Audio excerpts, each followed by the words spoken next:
Haleluya. Sama-sama taruh tangan kanan kita di dada yuk. Teman-teman di TikTok, Instagram, Facebook, dan Zoom. Letakkan tangan kanan kita di dada. Sama-sama bilang sama saya, hidup saya miliknya Tuhan. Sama-sama bilang sama saya, Tuhan memegang hidup saya. Ketik di kolom komentar yuk, Tuhan memegang kendali dalam hidup saya. Ayo teman-teman di TikTok, Instagram, Facebook, dan Zoom. Ketik di kolom komentar, Tuhan Yesus pegang hidup saya. Amin. Kalau Tuhan yang pegang hidup saudara dan saya, maka jaminannya Tuhan akan membawa kita masuk dalam seluruh rencana dan rancangan Tuhan. Lalu bagian kita apa? Bagian kita berserah. Amin. Sama-sama bilang sama saya, bagian saya berserah. Bukan menyerah. Bagian kita berserah karena seringkali kita nggak tahu mesti buat apa. Itu sebabnya kita mengangkat tangan kita. Kita cuma bilang, Tuhan, Engkaulah Allah, Engkaulah Tuhanku, Engkaulah Juru Selamatku, Engkaulah Juru Budiku, Engkaulah yang pegang kendali seluruh kehidupanku. Bawa kemana Tuhan pandang baik dalam kehidupan. That's it, surrender. Itulah berserah. Sehingga akhirnya kita tahu, oh, saya dibawa Tuhan masuk dalam tempat-tempat yang mungkin tidak nyaman buat saya, but it's okay. Padang gurun yang dimana ada Tuhan bersama-sama dengan kita, maka tempat itu menjadi taman Tuhan. Amin. Tempat dimana engkau menangis, tapi ketika ada Tuhan di sana, maka tempat itu menjadi tangisan, bukan tangisan kesedihan, tapi tangisan sukacita. Tangisan yang mendatangkan kebahagiaan akan kebaikan Tuhan dalam kehidupan kita. Haleluya. Dan dikasih dalam Tuhan pagi hari ini kita bersyukur karena kita dapatkan kesempatan istimewa untuk datang cari Tuhan. Alkitab katakan bahwa ketika kita datang kepada Tuhan dengan hati yang haus, hati yang lapar, maka Alkitab katakan engkau akan dipuaskan. Amin. Sama-sama bilang sama saya terpuaskan di dalam Yesus. Sama-sama bilang sama saya terpuaskan dalam Yesus. Hanya Yesus yang dapat memuaskan setiap kita. Ambil Alkitab kita sama-sama. Bapak Ibu Saudara dikasih dalam Tuhan, kita sudah ada dalam Ulangan pasal yang ke-15. Ulangan pasal 15 ayat yang pertama sampai dengan ayat yang ke-11. Ulangan pasal yang ke-15 ayat pertama sampai dengan ayat yang ke-11. Kita lihat sama-sama ya. Pada akhir 7 tahun engkau harus menghadapkan apa? Penghapusan hutang.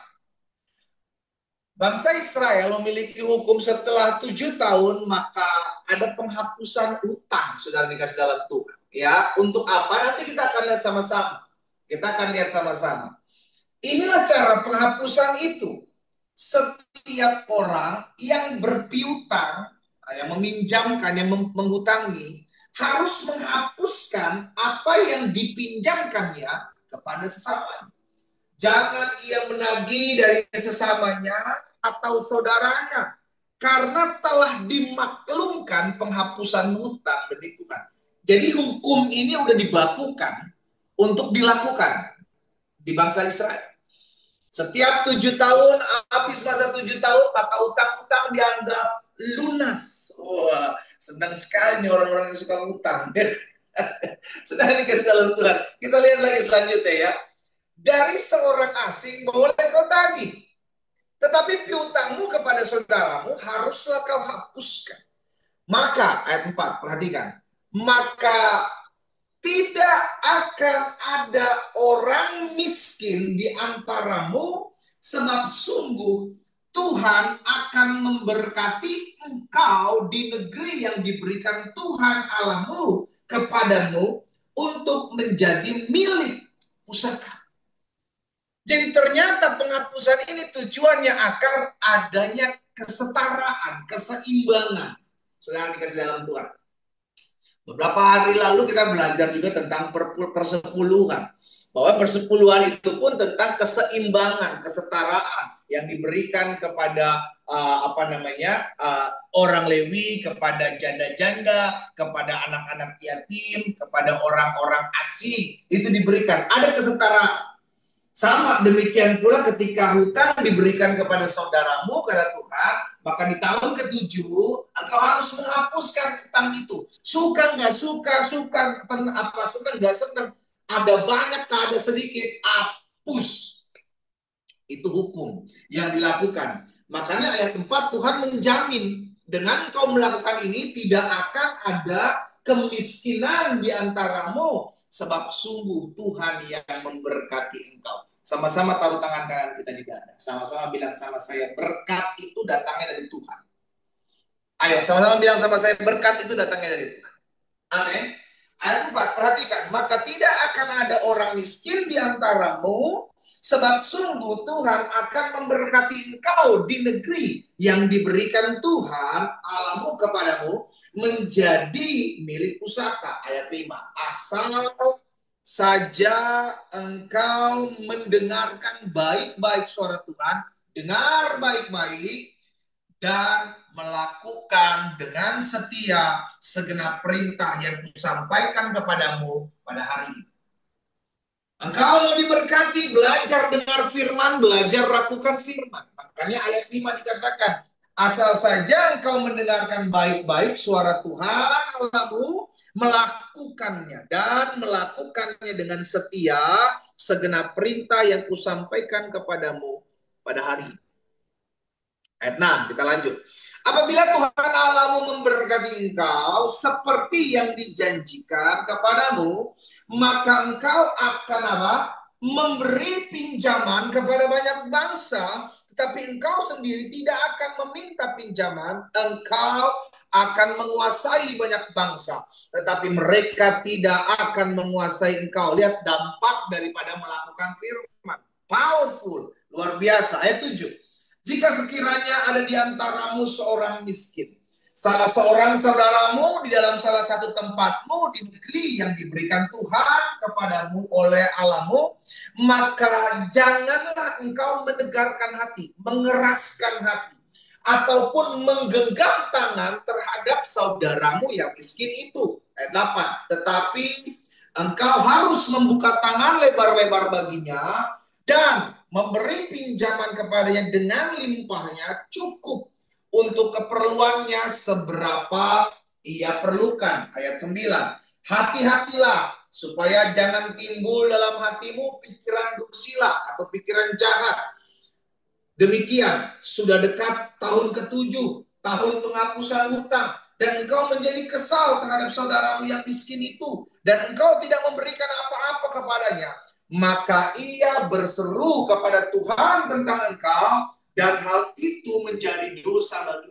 Jadi termasuk di dalamnya kalau orang ada yang minjam kepada mereka, bangsa Israel ini saudara, walaupun udah dekat-dekat tahun ke-7 nih, udah dekat-dekat tahun penghapusan utang, itu mesti dikasih katanya. Karena jangan sampai orang yang minjam berdoa kepada Tuhan, Tuhan bilang engkau akan berdosa di hadapan Tuhan. Wow, sedemikian detailnya saudara dikasih dalam Tuhan, peraturan ini dibuat. Kita lihat dulu ya, nanti kita akan belajar sama-sama apa yang kita bisa pelajari dari hukum ini, dari peraturan ini. Ayat 10. Engkau harus memberi kepadanya dengan limpahnya, dan janganlah hatimu berduka cita. Lihat, jangan hatimu berduka cita apabila engkau memberi kepadanya. Sebab oleh karena hal itulah, oleh karena memberi itulah, Tuhan Allahmu akan memberkati engkau dalam segala pekerjaanmu dan dalam segala usahamu. Benarlah apa yang dikatakan Tuhan Yesus. Orang yang murah hati akan beroleh kemurahan. Selalu ada hukum di mana tabur dan tuai itu pasti ada. Engkau bermurah hati kepada orang, maka kemurahan Tuhan ada dalam kehidupan saudara dan saya. Itu hukumnya, ayat 11 yang terakhir. Sebab orang-orang miskin tidak hentinya akan ada dalam negeri itu.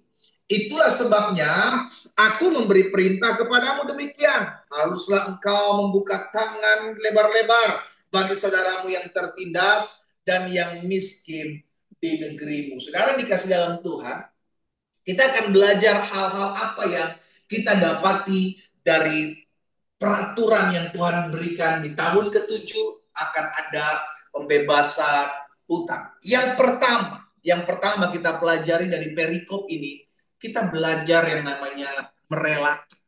Sama-sama bilang sama saya, belajar merelakan.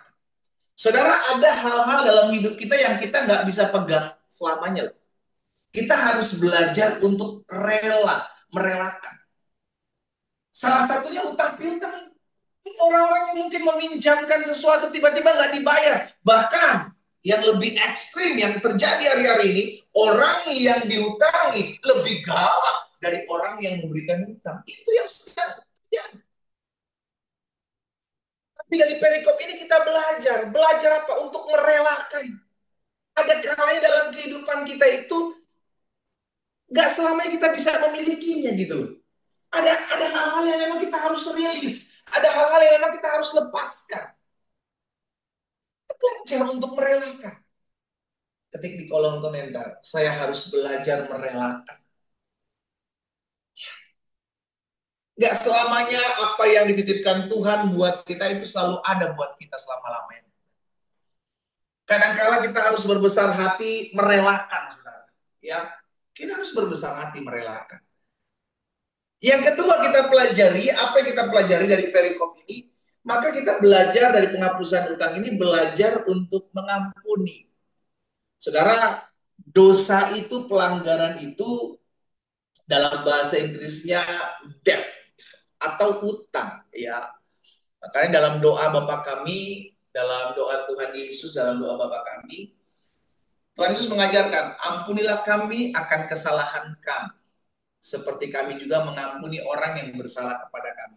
Itu dalam bahasa Inggrisnya, ampuni our debt, utang-utang kami, pelanggaran kami.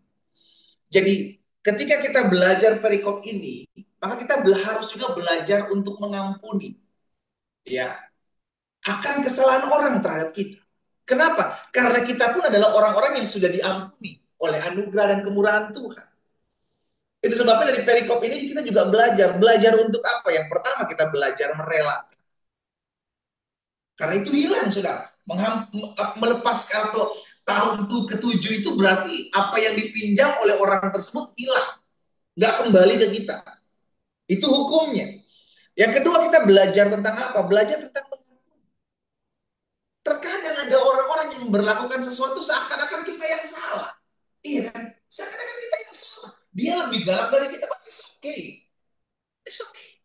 Kita diajar di sini bahwa kalau saya adalah pribadi yang sudah menerima pengampunan, maka saya pun harus belajar mengampuni. Kita belajar sama-sama tentang bagaimana Yesus kasih perumpamaan orang yang mengampuni dosanya, orang yang mengampuni piutangnya, ya kan? Tetapi orang tersebut tidak mengampuni, maka Tuhan marah sama dia.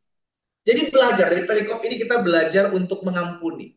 Saya percaya ada banyak dari kita pernah juga melakukan kesalahan terhadap orang lain, ya kan?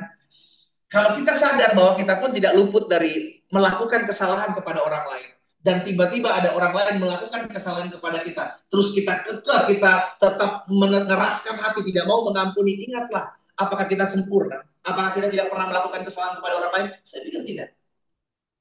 Ada banyak dari kita sering melakukan kesalahan kepada orang lain, but it's okay. Kalau kita berharap juga diampuni oleh orang-orang yang kita pernah lakukan kesalahan, maka kenapa kita tidak mau mengampuni orang yang melakukan kesalahan kepada kita? Amin. Ayo belajar yuk membuka hati mengampuni. Karena kita pun adalah orang-orang yang sudah diampuni loh. Bukan karena kau berbuat baik, saudara. Bukan karena kau rajin ibadah. Bukan karena kau rajin bantu orang. Oh, tapi karena kasih karunia. Anugerah. Kita diampuni. Sama-sama taruh tangan kanan kita di dada. Sama-sama bilang sama saya pun berasal dari pengampunan. Sama-sama bilang sama saya pun berasal dari pengampunan. Maka saya harus belajar untuk mengampuni. Pak, ampuni suami istrimu, Pak. Bu, istri-istri, ampuni suamimu. Orang-orang tua, ampuni anak-anakmu. Ampuni menantu-menantu. Orang-orang muda, ampuni orang tuamu. Menantu-menantu, ampuni mertuamu. Lepaskan pengampunan. Maka kau akan mengalami ketenangan dalam hidup. Jadi yang kedua dari perikop ini kita belajar untuk mengampuni. Karena hutang atau dosa itu bisa juga dibilang debt atau hutang. Yang ketiga, apa yang kita pelajari dari perikop ini? Dari perikop ini kita belajar memberi dengan sukacita. Kita lihat di ayat 10. Di ayat 10 bilang apa? Engkau harus memberi kepadanya dengan limpahnya dan janganlah hatimu berduka cita apabila engkau memberi kepadanya. Saudara, kalau engkau memberi, maka memberilah dengan sukacita. Lebih baik engkau usah memberi daripada engkau memberi tapi bersungut-sungut. Buat apa kita memberi tetapi hati kita menangis dengan pemberian kita? Nyesel gue kenapa ya? Lebih baik enggak usah. Kalau engkau memberi, memberilah dengan sukacita. Memberilah dengan sukarela. Ciri-ciri orang memberi dengan sukacita apa?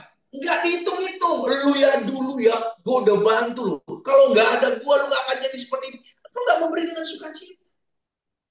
Kalau engkau memberi dengan sukacita, rilis. Anggap itu kamu pernah lakukan.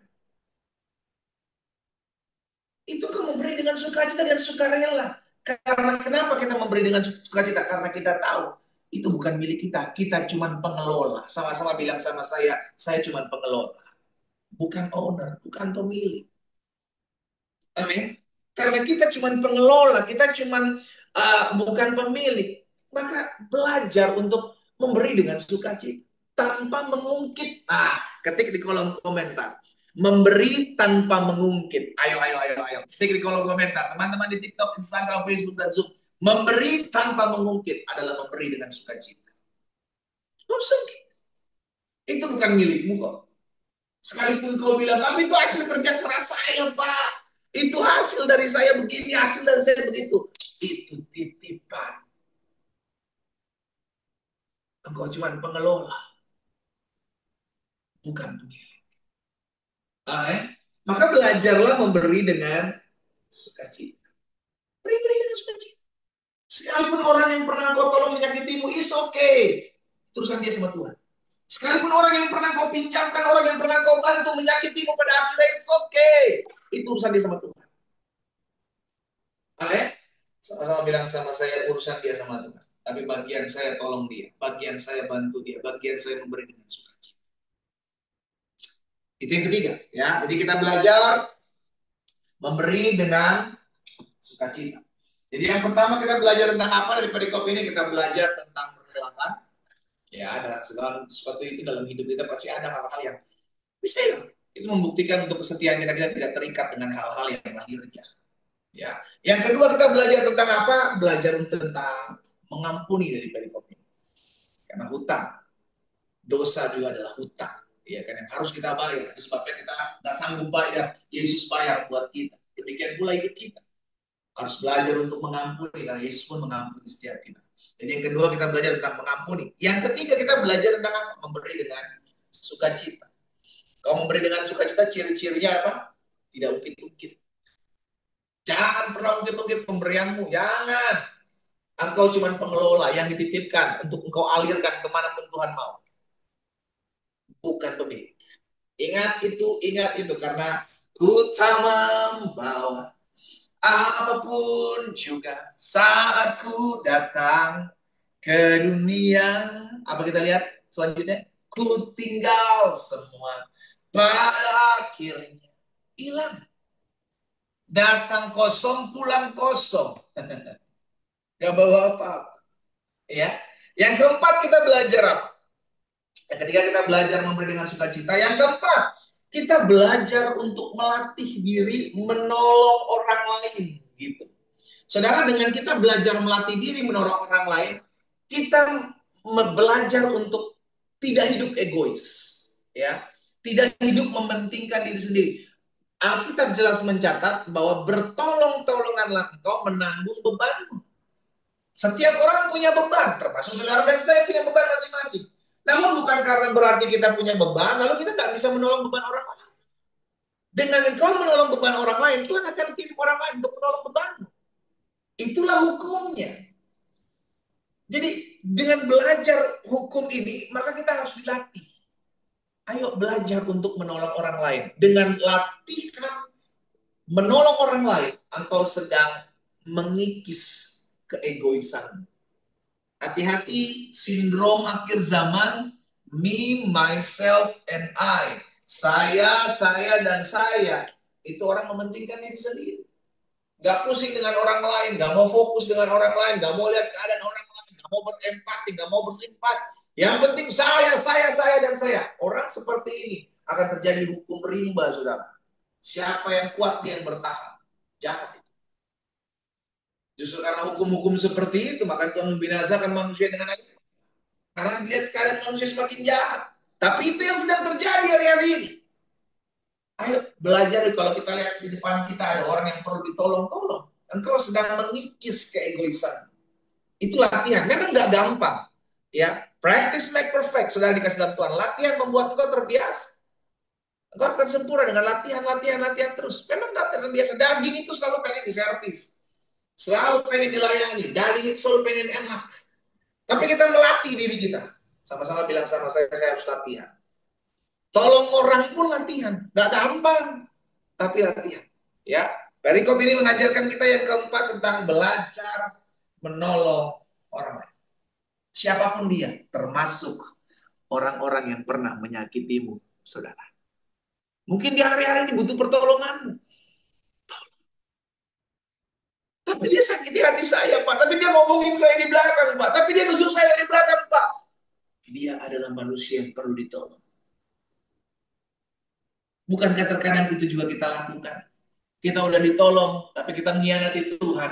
Kita udah ditolong, tapi kita nyakitin hati Tuhan. Apakah Tuhan tiba-tiba lepas tangan gak mau tolong kita lagi? No. Tuhan tetap tolong kita ketika kita berseru. Disitulah Tuhan mendidik setiap kita. Disitulah Tuhan melatih setiap kita. Untuk apa? Menolong orang lain. Termasuk di dalamnya orang-orang yang mungkin membenci. Orang-orang yang mungkin pernah mengkhianati. Jadilah sama seperti Bapamu di surga yang menerbitkan matahari. Bukan hanya untuk orang baik, tapi juga buat orang jahat. Yang menurunkan hujan bukan hanya untuk orang baik, tapi juga orang jahat. Karena kita adalah anak-anak Allah. Bukankah status itu kita sering sebut? Oh, saya anak Tuhan. Kalau anak-anak Allah, anak-anak Tuhan, maka kelakuan harusnya tidak beda-beda jauh dari Bapa kita. Amin. Jadi yang keempat kita belajar di perikop ini adalah belajar menolong orang lain. Termasuk orang-orang yang menyakiti kita, orang-orang yang mengkhianati kita, orang-orang yang mengecewakan kita. Kalau tiba-tiba dia butuh bantuan, tolong. Kalau memang kita bisa tolong. Yang kelima, yang terakhir. Apa kita pelajari dari perikop ini? Sudah dikasih dalam Tuhan. Yang pertama kita belajar merelakan, belajar mengampuni, belajar memberi dengan sukacita, belajar menolong orang lain. Dan yang kelima, belajar untuk mengerti bahwa berkat itu datangnya dari Tuhan, bukan dari manusia. Tuhan bisa pakai manusia, yes, tapi bukan dari manusia tersebut. Karena Tuhan menggerakkan hatinya untuk menjadi berkat. Kalau kita sadar akan hal ini, bahwa kita belajar untuk mengerti bahwa Tuhan, berkat itu datangnya dari Tuhan, kita nggak akan terikat kepada berkatnya, kita terikat kepada Tuhan. Amin. Karena kita mengerti, oh berkat itu datangnya dari Tuhan. Kalau berkat datangnya dari Tuhan, maka yang saya harus ikatkan diri saya bukan kepada berkat. Karena itu bukan pusatnya, itu bukan senternya. Berkat itu berasal daripada Tuhan. Berarti saya harus mengikatkan diri saya kepada Tuhan, bukan kepada berkatnya. Sehingga kita ketahui, kemanapun kita pergi melangkah, kita tahu berkat itu datangnya dari Tuhan. Bukan soal tempat. Wah, di tempat basah, tempat kering, tempat lembab. Gak ada. Dalam hidup orang percaya, setiap tempat di mana ada orang percaya, tempat itu diberkati. Katakan, tempat di mana saya tinggal adalah tempat yang diberkati. Amin. Iya. Itu yang kita percaya. Karena di mana ada Tuhan yang kau undang untuk hadir dalam rumah tanggamu, untuk hadir dalam usahamu, untuk hadir dalam pekerjaanmu, maka berkat Tuhan ada di sana. Apapun tempat itu namanya. Tapi selama kau mengundang hadirat Tuhan, maka selama kau mengundang kuasa Tuhan hadir dalam hidupmu, maka berkat itu datang. Jadi gak ada orang yang bilang, oh tapi dia merugiin usaha saya ini pendeta. Oh dia merugikan. No. Gak ada yang bisa menutup pintu berkatmu dalam kehidupanmu. Gak ada yang bisa menghalangi berkat Tuhan dalam kehidupan saudara dan saya. Sekalipun ada orang-orang yang berusaha mengambil keuntungan dari hidup saudara dan saya, gak akan pernah bisa. Tidak ada satupun yang bisa menutup jalannya berkat Tuhan dengan 1001 cara. Kalau Tuhan bilang kau diberkati, kutuk pun bisa menjadi berkat dalam kehidupanmu. Itu yang terjadi bagi bangsa Israel. Tuhan mengubah kutuk menjadi berkat oleh karena mereka Tuhan mengasihi mereka. Hal yang sama terjadi dalam hidup kita. Jadi kalau kita belajar, oh saya mengerti bahwa berkat itu datangnya dari Tuhan, maka engkau tidak ikatkan dirimu kepada berkat. Engkau akan ikatkan dirimu kepada sang pemberi berkat, kepada pribadi Tuhan. Itu yang kau ikatkan dirimu. Dan kau tahu tidak ada manusia yang memiliki kuasa untuk merugikan hidupmu. Kalau Tuhan bilang kau diberkati, orang mau tutup orang mau rancang yang jahat, mulai dari pakai kuasa gelap, kuasa apapun, gampang. Karena apa? Karena Tuhan yang memberkati. Firman Tuhan bilang, mereka yang diberkati akan tetap diberkati untuk selama-lamanya.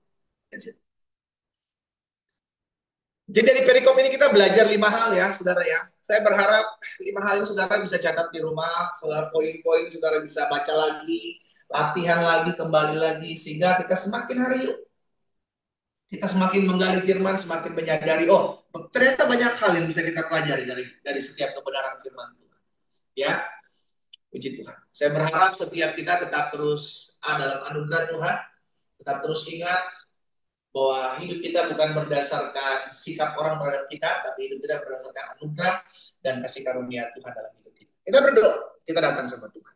Bapa, dalam nama Tuhan Yesus, kami bersyukur karena pagi hari ini kami dapatkan berkat istimewa melalui perenungan firman Tuhan. Terima kasih buat setiap pembelajaran firman-Mu, biarlah Tuhan tolong kami, Tuhan tuntun kami, untuk kami menjadi pribadi-pribadi yang terus didewasakan, terus sempurnakan di hadapan Tuhan. Setiap hal yang kami pelajari hari ini Tuhan, baik hamba di tempat ini maupun umat-Mu di rumah mereka masing-masing. Tuhan tolong kami, agar kami senantiasa boleh bukan hanya menjadi pendengar-pendengar firman, tapi kami boleh menjadi pelaku-pelaku firman dalam keseharian kami. Karena dengan kesanggupan yang Tuhan berikan dalam hidup kami, kami dimampukan untuk menjadi pelaku firman.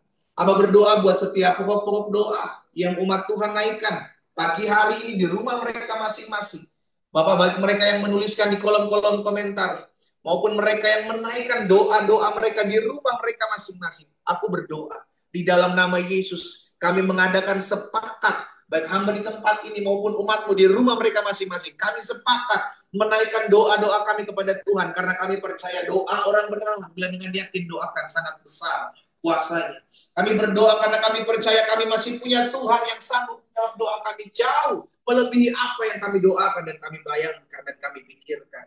Itu sebabnya kami membawa doa-doa kami ya Tuhan. Kami percaya Engkau mendengar doa kami dan Engkau melakukan apa yang Tuhan pandang baik dalam hidup kami. Rumah tangga orang-orang umat Tuhan yang mendoakannya, Tuhan memberkati. Usaha, pekerjaan, bisnis mereka diberkatilah oleh Tuhan. Bahkan ekonomi mereka diberkatilah oleh Tuhan.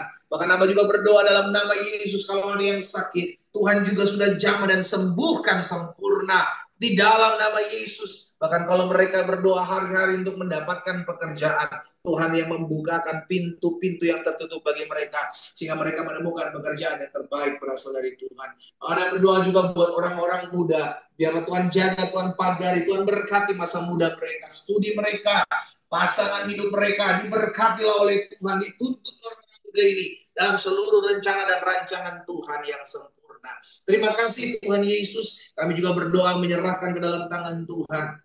Kalau ada di antara umatmu yang pagi hari ini berdoa sedang mengalami ketakutan, kekhawatiran, Amba berdoa bagi mereka dalam nama Yesus. Biar ketenangan, damai sejahtera yang berasal daripada Tuhan mengalir di hati mereka pagi hari ini.